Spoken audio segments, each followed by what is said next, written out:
Señores, lo prometido, continuamos aquí en su espacio Levántate Nueva York.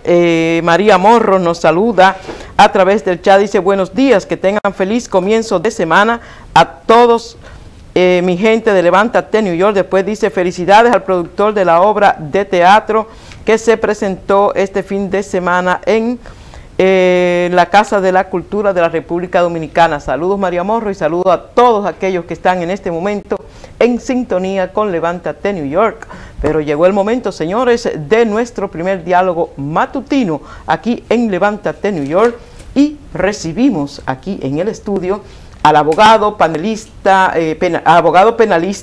especialista en Derecho Internacional y Derechos Humanos, el doctor Jonás Carpio. Buenos días, doctor. Bienvenido a Levántate Nueva York. Gracias, Providencia, por la invitación, y extender el saludo también a Oscar y al amigo Eduardo Payano. Listo para las preguntas que ustedes tengan en el día de hoy. Oye, yo creo, doctor, que lo que obliga es el caso de ahora mismo que tenemos en República Dominicana, sí, que lo habíamos como postergado de comentar de eso, esperando a su llegada, porque usted es experto en esa área, el sí, calamar. Fíjate, la Procuraduría Especializada del PETCA ha realizado más de 30 allanamientos este fin de semana, ayer específicamente, y amanecimos con la noticia de los apresamientos de varios exministros, como Gonzalo Castillo, sí, Donald Guerrero y también José Ramón Peralta.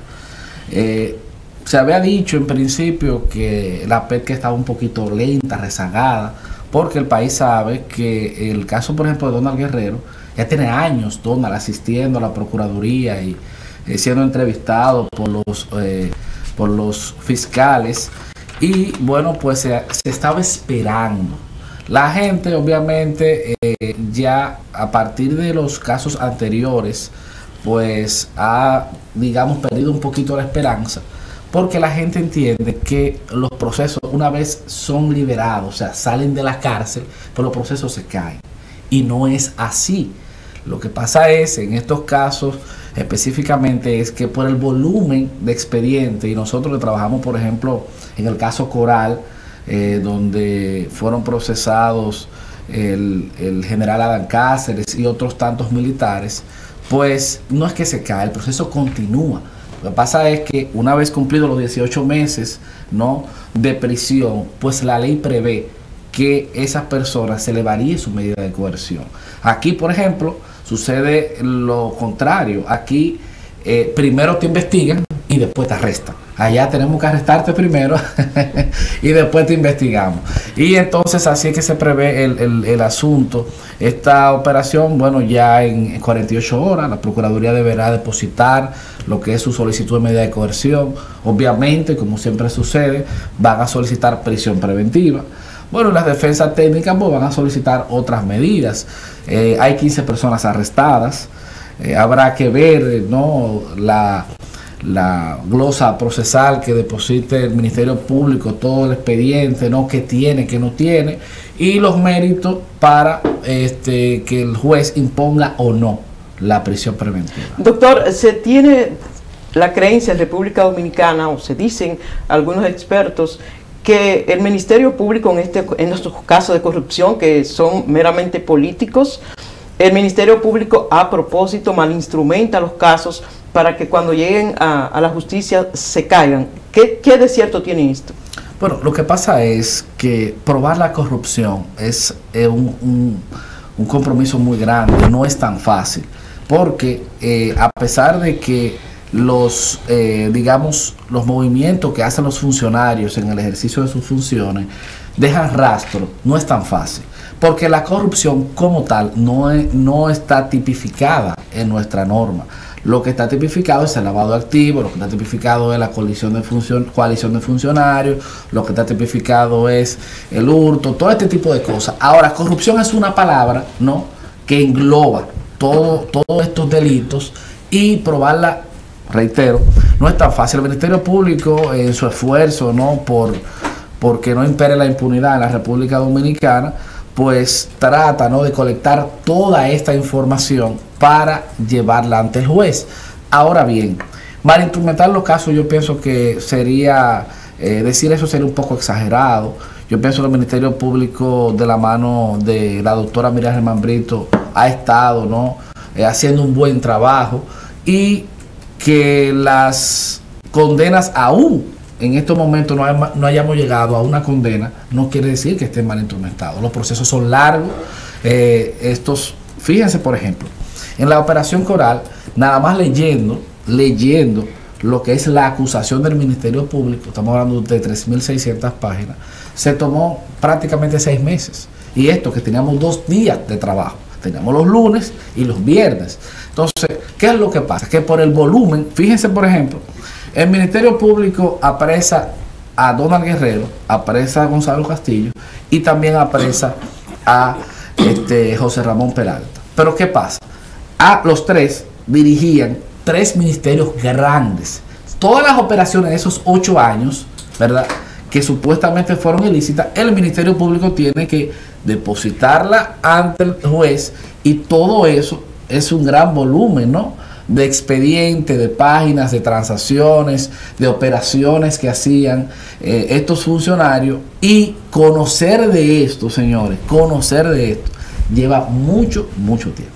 Entonces, hay una cosa, yo tengo ya la mayor parte de mi vida viviendo fuera de la República Dominicana, y a mí me extrañó lo que usted dijo, que primero se apresa y luego se investiga, lo cual significa que en República Dominicana el sistema judicial no prevé la presunción de inocencia, sino la presunción de culpabilidad. Porque la cosa es la siguiente: si a mí me meten preso y yo me chupo 18 meses, año y medio, y luego me declaran inocente, ¿quién me recupera a mí todo lo que yo he perdido durante esos 18 meses? Yo lo pierdo. O sea, hay una presunción de culpabilidad en el sistema judicial de la República Dominicana. Bueno, la Constitución establece la presunción de inocencia. Establece en su artículo 69 el debido proceso, la presunción de inocencia, y establece también lo que son los derechos fundamentales que deben ser respetados a estos ciudadanos. Ahora bien, ¿qué es lo que pasa? Que desafortunadamente, como usted lo dice, en la práctica no es así. Es decir, aunque se prevea que usted es inocente, ¿no?, y hasta que se demuestre en los tribunales que usted es culpable, usted es inocente. Pero, perdón, sí, y no se me debe liberar de libertad, que es un derecho fundamental. Por supuesto, la libertad es un derecho fundamental. Pero ¿qué es lo que pasa? Fíjense algo, la contradicción. A usted lo apresan porque el Ministerio Público tiene quizás algunos, presunción de algunos delitos que usted ha cometido. Usted es apresado. Pero la propia ley establece 3 meses para investigación.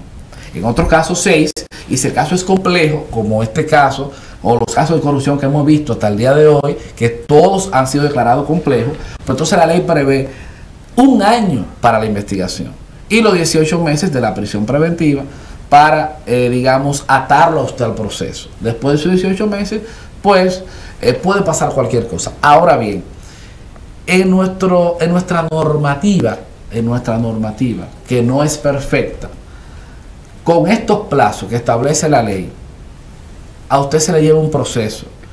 Pero ¿qué pasa?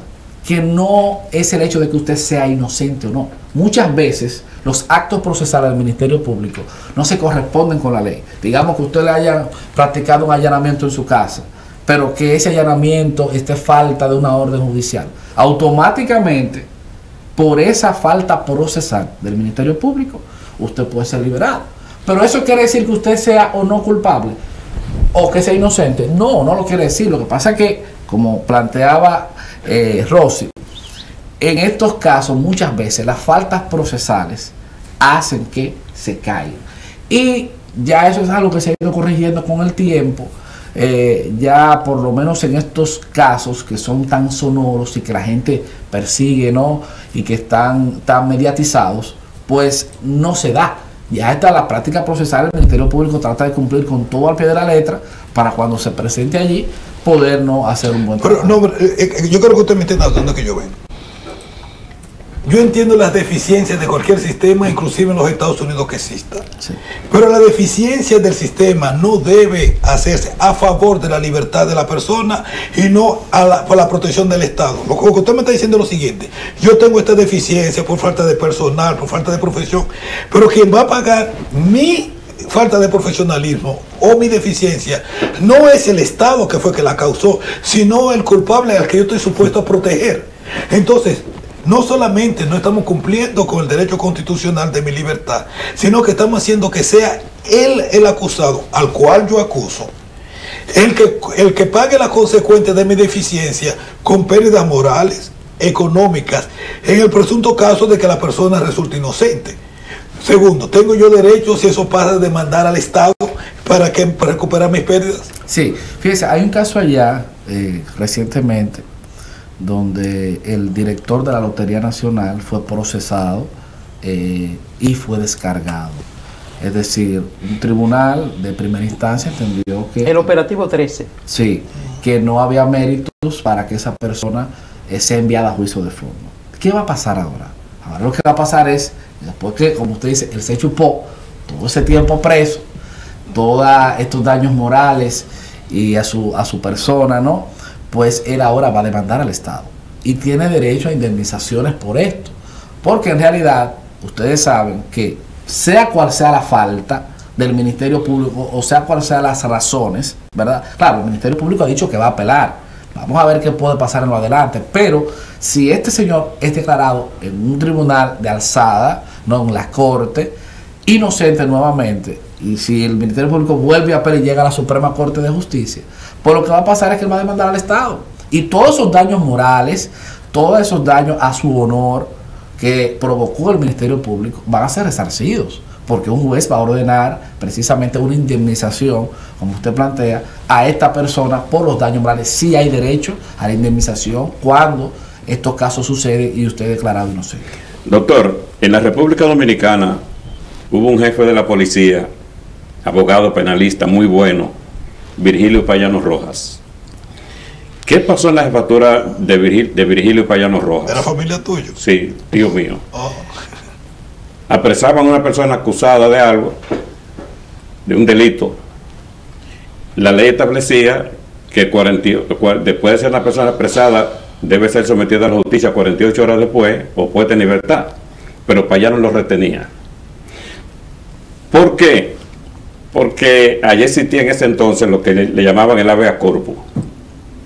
Por 200, 500 pesos la persona era acusada, un abogado, el Ministerio Público, bueno, no soldaban.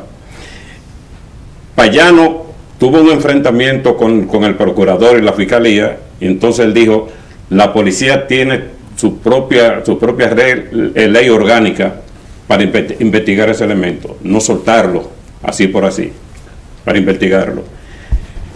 Cuando el doctor Balaguer, en ese entonces, le llevan la queja al ministerio, los fiscales le llevan la queja a Balaguer, Balaguer simple y llanamente le dijo, lo que pasa es que en este país la justicia es un mercado que trafica con sentencias. Oye lo que dijo Balaguer en los años 70, y le cayó el colegio de abogados encima a Balaguer, porque Balaguer había dicho que la justicia en República Dominicana era un mercado que traficaba con sentencias. Ahora yo le pregunto a usted, ¿se sigue traficando con sentencias la justicia? Fíjese. Tenga valor y dígame la verdad. Fíjese. La sonrisa dice que sí. Sí. No, fíjese algo. La justicia ha cambiado mucho en la República. Pero trafica con sentencia. En ese entonces existía lo que es el Código Criminal. Ahora tenemos lo que es el Código Penal. Y tenemos la ley 133-11 que establece que la policía es un auxiliar del Ministerio Público. Sí. Pero un auxiliar para los fines investigativos y para los fines de lo que hacen ellos, que es apresar, ¿no? Dar seguimiento, custodia y todas estas cosas. Que se trafique con sentencia en la República Dominicana, no creo que... Caso Quirino, por ejemplo. No creo. Quizás el doctor Balaguer en ese entonces, ¿no? Por la alta influencia política de los casos que sucedían en ese entonces, probablemente sí. Pero ahora mismo yo le digo que no. Mire, bueno, ahora mismo los jueces, para que usted tenga una idea, sí, se le da un seguimiento bastante exhaustivo y los jueces tienen un sinnúmero, ¿no?, de prerrogativas y un sinnúmero de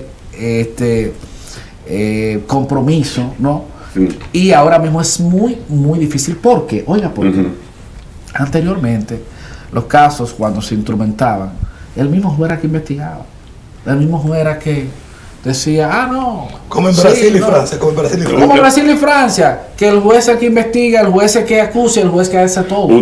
Ya no. Usted supo el famoso caso del juez Angomá en San Cristóbal. ¿Qué hizo ese juez? Apresaron a unos colombianos apellido Buitrago. Y el Ministerio Público elabora donde dice 10. Eso es por caso famoso 10. No decía si 10 días, si 10 años, si 10 meses. Y Angomá simple y llanamente lo soltó. Pero no era por convicción. Entonces lo acusan que el juez debía tener la convicción. ¿De que eran 10 días o 10? ¿Te entiendes? De la acusación. Ahí es que vamos. Probablemente el juez lo haya soltado. Ahora bien, probablemente también lo dejó atado a una medida de coerción. Porque el hecho aquí mismo sucede bastante. Aquí le dan una fianza a cualquiera. Usted comete cualquier delito, usted le da una fianza, usted va para su casa. Sí, y después usted vuelve y continúa su proceso. Exacto. Eso pasa en la República Dominicana. Lo que pasa es que no estamos acostumbrados. Yo lo decía al principio, cuando la gente no ve que hay personas apresadas, la gente dice, esto se cayó, ya ellos están sueltos, están en su casa. Sí, pero hay que continuar su procedimiento. Regresando a Peralta, Donald Guerrero y Gonzalo Castillo. Sí. Bueno. O sea, ¿de qué se le acusa a ellos? Porque a Donald Guerrero lo han acusado desde cuando Cuca bailaba, de que Dios no dejó salir el sol cuando dijo que saliera, hasta, y los números que se han hablado ahí sobrepasan el presupuesto de la República Dominicana. Bueno, lo decíamos al principio, Donald Guerrero tenía años ya visitando la Procuraduría, siendo investigado por los procuradores. Parece que ya encontraron mérito, ¿no?, para acusarlo y solicitar al juez la imposición de medida de coerción y continuar el procedimiento con él. A ellos se le acusa de corrupción. Ustedes saben que en el gobierno de Danilo Medina, pues siempre se habló de corrupción. Muchos fondos que fueron destinados para otras cosas, muchos fondos que los fines para los cuales fueron concebidos no cayó, obras que no se hicieron, obras que fueron pagadas y que usted va y la busca y no aparecen. Todo este tipo de cosas, lavado de activos y todo este tipo de cosas es de lo que se le acusa.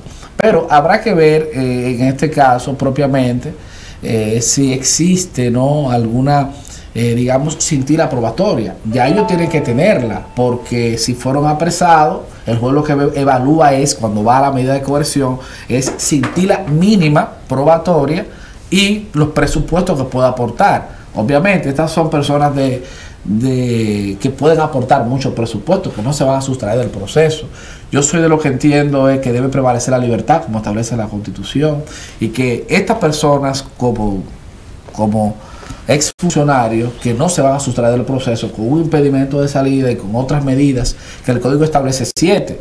El artículo 226 dice que son 7 medidas. Ahora, la más gravosa es la prisión. Siempre solicitan prisión, pero hay algo, y es la figura del populismo penal. Ustedes saben que aquí mismo, en Nueva York y en todos los lados, cuando se habla de casos de corrupción, la gente lo que quiere es prisión, prisión, prisión, prisión. Y si un juez optaría, ¿no?, por irse por fuera y no conceder esa prisión al Ministerio Público y atar al proceso con otras medidas a ese ciudadano que está siendo procesado, pues ustedes saben que le va a caer todo el mundo encima. Como dijo el compañero aquí, Payano, dijo, bueno, el juez lo soltó, fíjense, probablemente fue una deficiencia del Ministerio Público, pero se le pega al juez, el FAO. Sí, pero el Ministerio Público, discúlpame, se le acusa de elaborar expediente acusatorio de forma amañada. Han habido casos que sí, que son expedientes que realmente no tienen ningún mérito y que cuando vayan allí sean evaluados por los jueces se pueden caer. Ha habido de todo. No ha habido, no. La actual Procuradora General de la República es procuradora precisamente por haber acusado al Ministerio Público del gobierno anterior, cuyo procurador hoy está... ¿Lo soltaron o no lo soltaron? Sí, está. Ya lo soltaron. Ya está en libertad, pero está bajo otras medidas. Bueno, sí.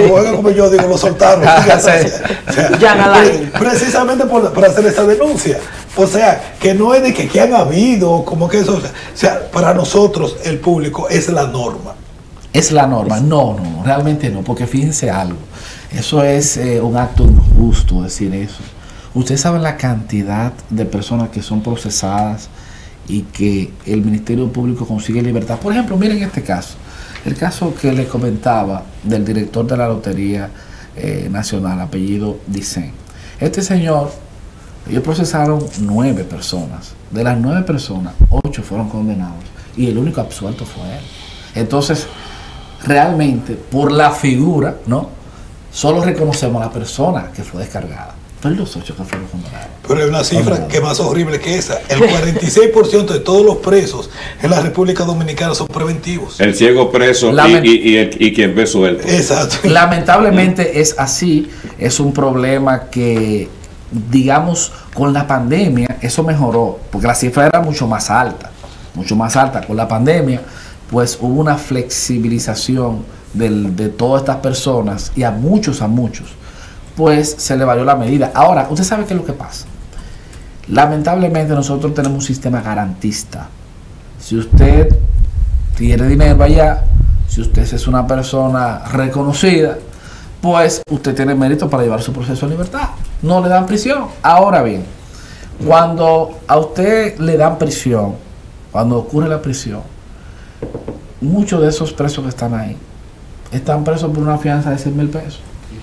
Que el juez le varió, pero que esa imposición de medida es lo que nosotros los abogados llamamos una prisión disfrazada. ¿Por qué? Porque ese infeliz no tiene los 100,000 pesos para pagar su fianza. Hay gente que está presa por 100,000, por 50,000, por 20,000. Entonces, están guardando prisión, están llevando su proceso en prisión, pudiendo llevarlo en libertad, precisamente porque no tienen los recursos para pagar una fianza. Fíjense, por ejemplo, el caso de Jan Alain. A él le varía la medida, pero le imponen una fianza de 20 millones de pesos. Adán Cáceres. A todos ellos. Alexis Medina. Si ellos no tuvieran los recursos para pagar esa fianza, ¿usted cree que estuvieran fuera? No, estuvieran en prisión. Entonces así pasa con muchos de esos presos preventivos, como usted dice, y arroja esa cifra del 46%, que reitero, antes de la pandemia era mayor. Después de la pandemia, o fruto de la pandemia, gracias a Dios, a muchas personas se le, inclusive el propio sistema judicial comenzó a pagarle fianza a algunos detenidos para sacarlo. Doctor, ¿usted cree que aparte de el impacto político mediático que tiene el caso Calamar y que tienen los otros casos de corrupción que se conocen en la República Dominicana, tendrán algún fin? ¿Habrá la justicia los pondrá presos? ¿Habrá culpabilidad?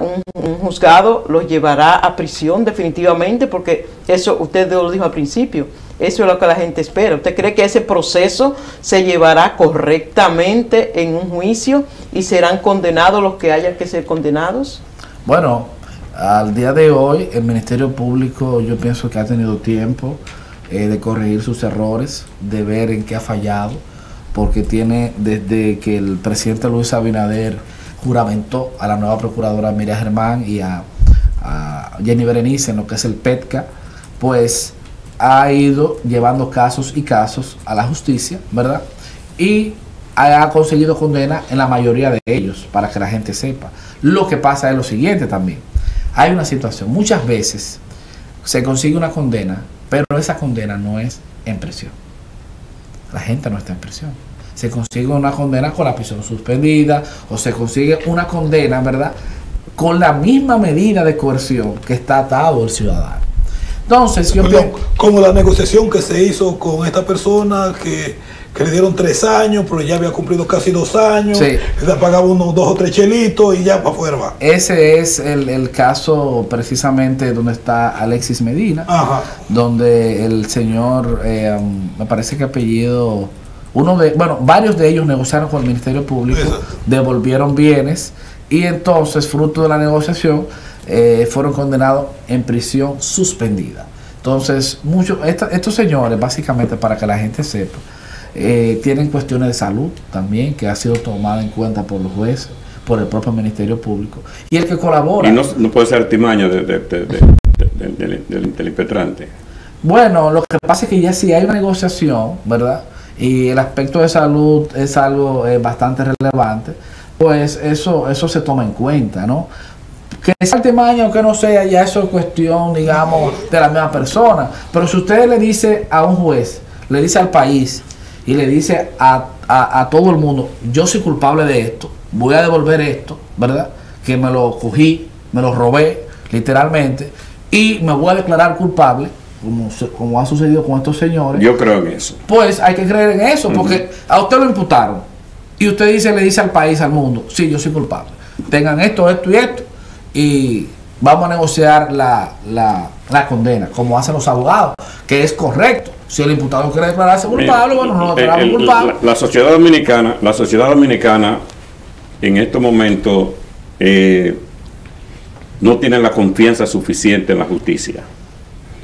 Se han visto casos en juicio de fondo que han mandado jueces suplentes que tienen ideas artificiales.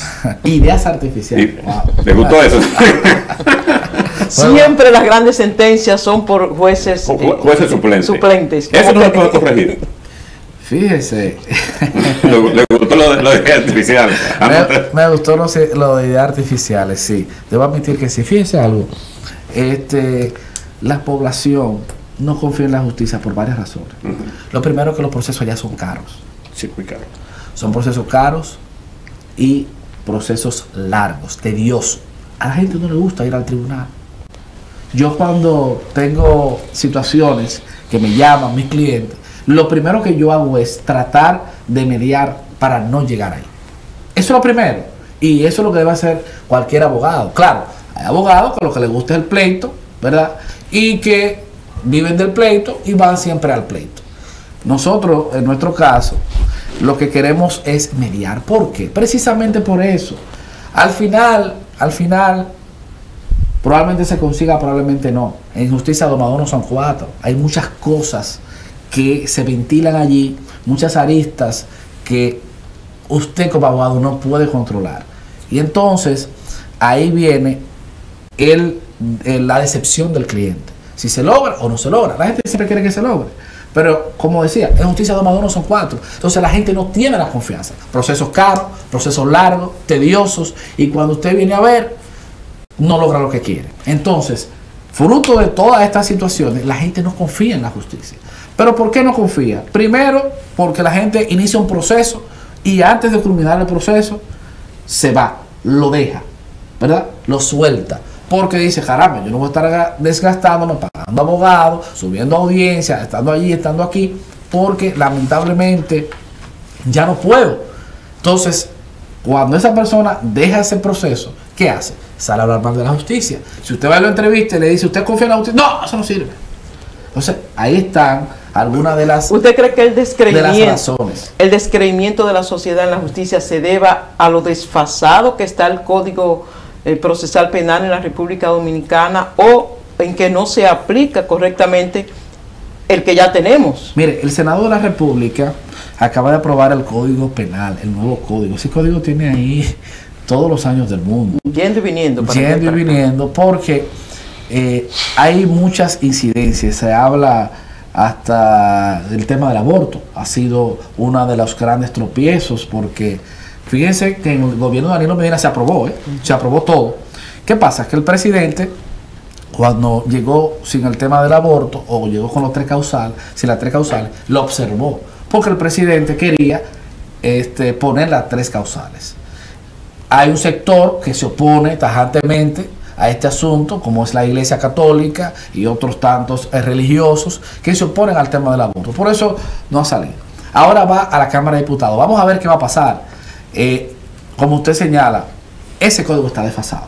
Hay muchos delitos. Por ejemplo, yo trabajo lo que son crímenes y delitos de alta tecnología, que no se prevé en lo que es el antiguo código. Hay una ley especial que trabaja por esa ley del 2017, del 2017, perdón, del 2007. Entonces, fíjense que ya estamos en el 2023. Hay muchos delitos, hay muchas operaciones que se hacen ahora que no están tipificadas. Entonces, ¿cómo tú persigues ese delito si tú no tienes la norma para perseguirlo? Y el nuevo código también tiene algo muy interesante, y es que tiene lo que es el cúmulo de penas.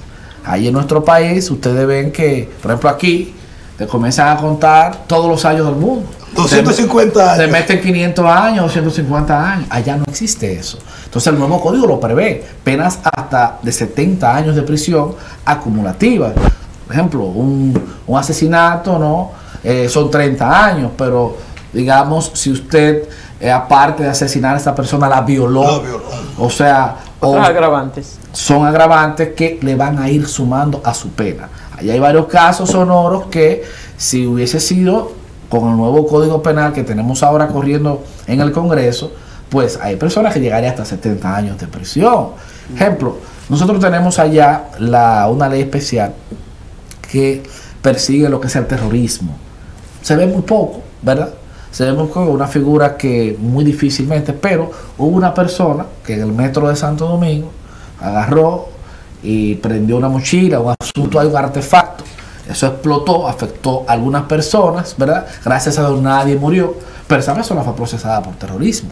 Ahora bien, si hubiésemos tenido el nuevo código, esa persona pudo haber tenido hasta 70 años, porque la intención se va a juzgar. No, y sobre todo que es una persona con lesiones permanentes. Lesiones permanentes, efectivamente, y todo este tipo de cosas. Yo pienso que, tal como usted plantea la pregunta, de manera intrínseca, ahí mismo está la respuesta de que parte de la desconfianza de la gente en la justicia dominicana se debe a que nuestra normativa actual ya está desfasada. Bueno, ¿qué usted cree como tesis la justicia en comunicación de masa? La justicia en comunicación de masa. Bueno, está buena. Yo pienso que sabe que la gente tiene mucho desconocimiento de lo que el sistema judicial. Esa es mi tesis. Ahí está. Tiene mucho desconocimiento de lo que es la justicia. Al tener ese desconocimiento de la justicia, fíjense que hasta los propios periodistas, muchas veces, de lo que es la terminología, el tecnicismo. Que son los principales terroristas de la faz de la tierra. Filiariste me está revisando. Filiariste me va a Pero oye, sí. Dios mío, nos acaban de hacer una acusación muy grave. Muy grave. Que muy grave. hay que decir que no es así. Pero ustedes van aterrorizando la masa. No sé. Se va a acabar el mundo. Nos ceñimos no a se la... acabó ayer, pero mañana seguro que se acaba. No se acabó, pero pasado mañana lo destruyen. Bueno, o sea, nosotros no provocamos eso, solamente decimos las cosas que pasan. Se ha demostrado y ha habido muchos casos de la gran influencia que ejerce, ¿no?, los medios de comunicación en las personas. Y ustedes podrán recordar varios casos que por la influencia, ¿no?, por el poder que tiene, que bueno, allá le llamamos el cuarto poder del Estado a los medios de comunicación. Que ni tenemos cuarto ni tenemos poder. Me circula muy bien. Me gustó eso. Sí.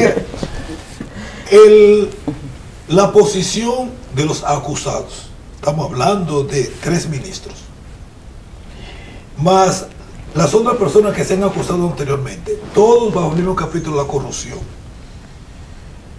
¿No da eso pie a acusar a todo el gobierno de Danilo Medina de asociación de malhechores? Sí, de hecho, una de las normativas que establece el Ministerio Público en su medida de coerción, que ya nosotros vimos parte, ¿no?, de lo que son los delitos que se le acusa, es la asociación de malhechores.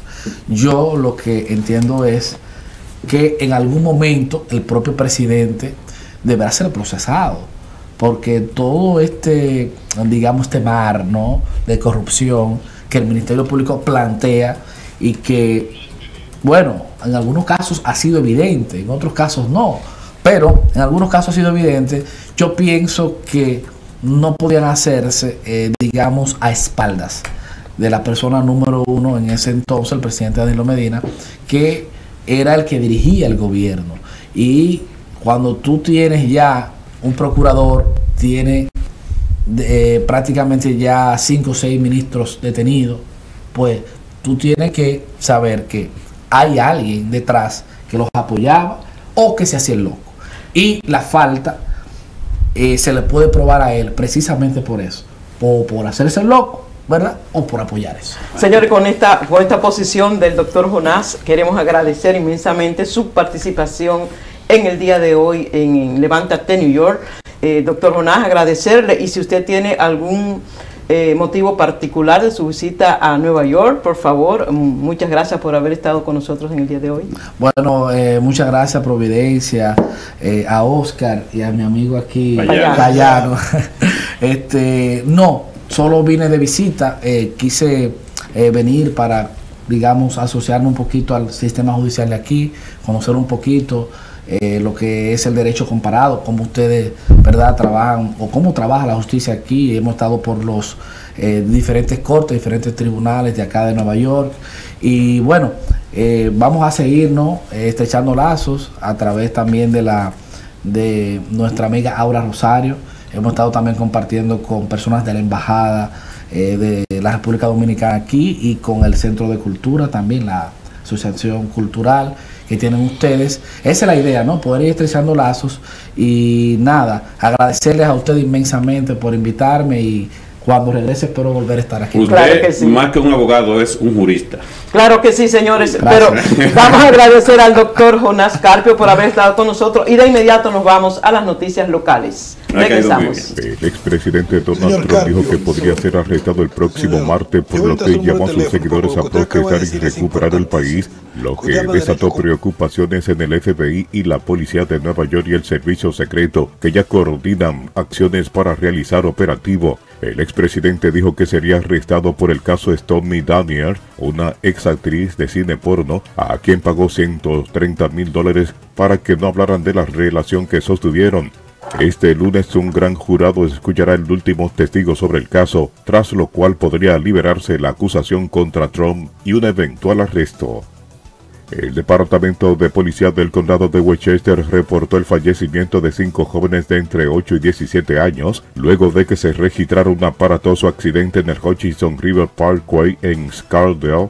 Solo un pasajero sobrevivió en el accidente. Los datos que maneja la policía es que un grupo de menores de edad viajaba en una camioneta Nissan modelo Rogue en dirección al norte de la ciudad cuando se perdió el control en Mamaroneck Neck Road. La policía estima que el vehículo era conducido por uno de los muchachos, que tenía 16 años. Las autoridades desestimaron que estuvieran sobrepasando la velocidad máxima permitida en la arteria vial. La Nissan Rogue se estrelló contra un árbol y estalló en llamas.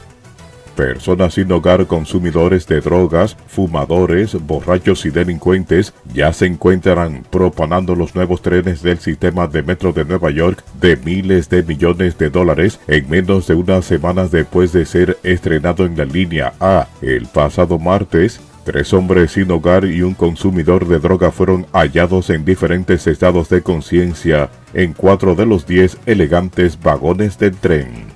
El director del Instituto Dominicano de Aguas Potables y Alcantarillado, Wellington Arnaud, aseguró el pasado sábado que no descartará hasta que cada hogar de la República Dominicana tenga el preciado líquido. Tenemos un compromiso hecho con el presidente Luis Abinader de llevar agua potable y saneamiento a cada hogar dominicano, y nosotros no descansaremos hasta lograrlo, expresó Arnaud tras una conferencia Políticas Públicas de Agua Potable y Saneamiento en República Dominicana que dictó en la Universidad de Eugenio María de Hostos, en el mismo condado del Bronx, mismo lugar donde un grupo de dominicanos procedente de Jaina montaron un piquete, vociferando consignas y portando pancarta en la que le solicitan al director del Instituto Dominicano de Aguas Potable la construcción de un acueducto en la comunidad de Jaina.